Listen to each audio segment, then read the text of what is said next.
Hi, if you've been joining me for some of these little short lessons on the Pottag preparatory melodies, I thank you, and thanks for joining me again today.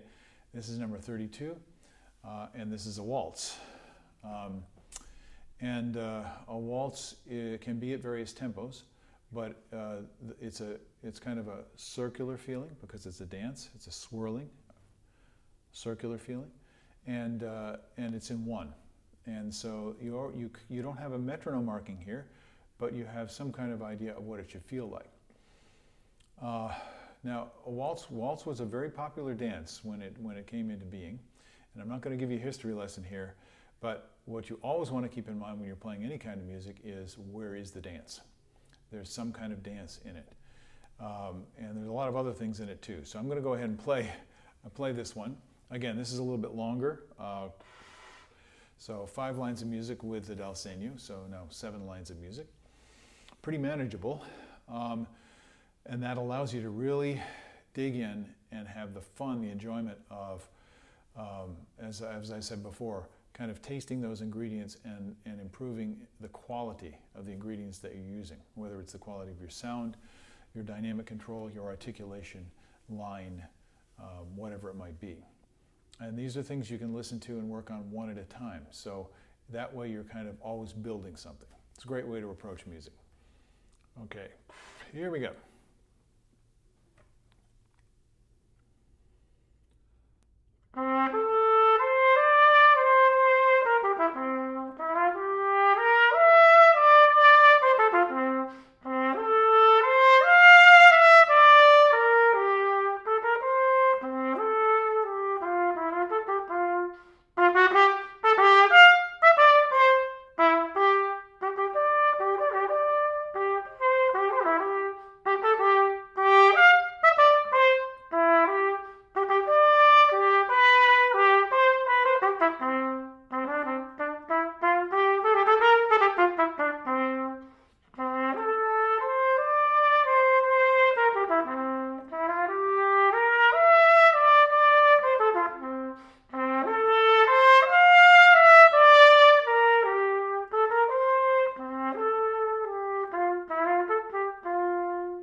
Okay, I hope you were dancing.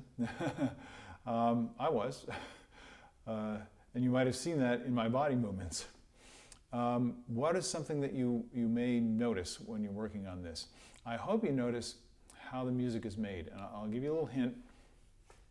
Sometimes when especially if I'm having trouble recognizing how the music is constructed, I'll just think through it really fast in my mind. But you can't hear that.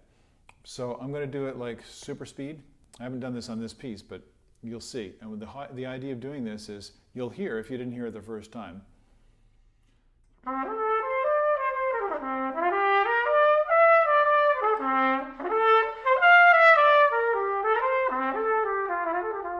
so that's all one idea.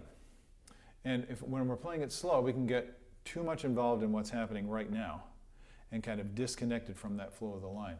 I found myself in the feeling of the movement of the tempo, always kind of spinning it ahead.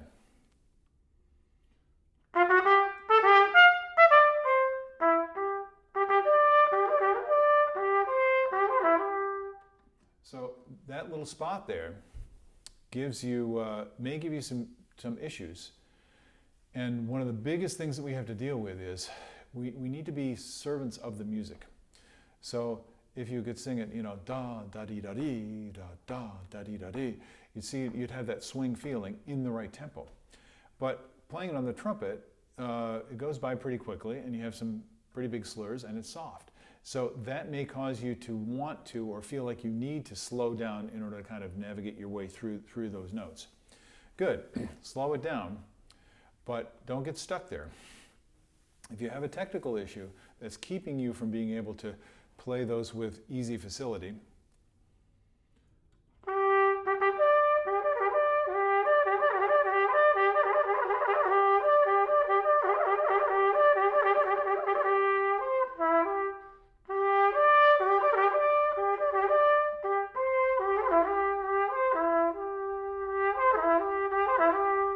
See, I'm always playing around with what can I do with the music?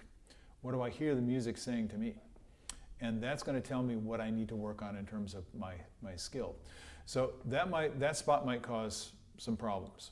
For other players, near the end, there's a spot where the tempo might cause some issues and you might tend to slow down. Right? There's a little kind of coda section at the end right before the dal segno.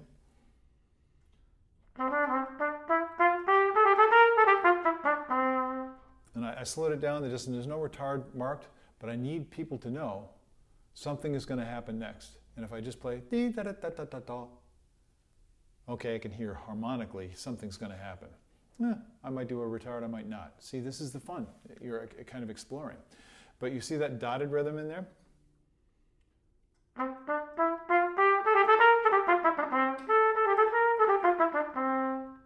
So it's a very quick gesture, and that's a spot where you might get caught. You might stumble a little bit and have problems with it. Again, slow practice is the answer to many, many things, and that's the way you should go about it. Now, one more thing that I hope you heard when I was doing this, I was experimenting with different kinds of articulation.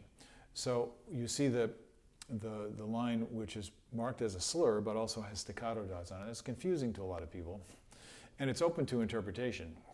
But in this case, I decided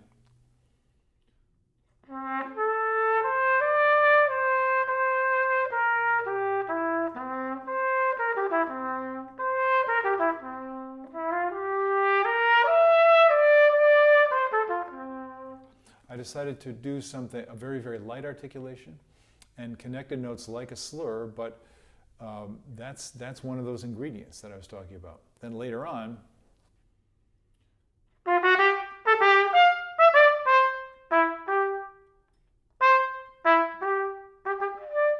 you see how I changed the quality of the articulation because, to my ear, the character of the music changed. It changed key, and it also changed dynamic level. Interesting. And it changed character rhythmically. We haven't had that so far, so it's like new music is coming along, and this is the thing this is why I'm doing these etudes. I hope that you can appreciate and become sensitive to these qualities and let that improve your playing. Just be patient and work on these things one at a time and have fun. I certainly do when I'm playing these. So enjoy, and I will see you later on down the road. Hope you'll join me for number 33 whenever I get around to doing it. Okay, have a good day. Bye-bye.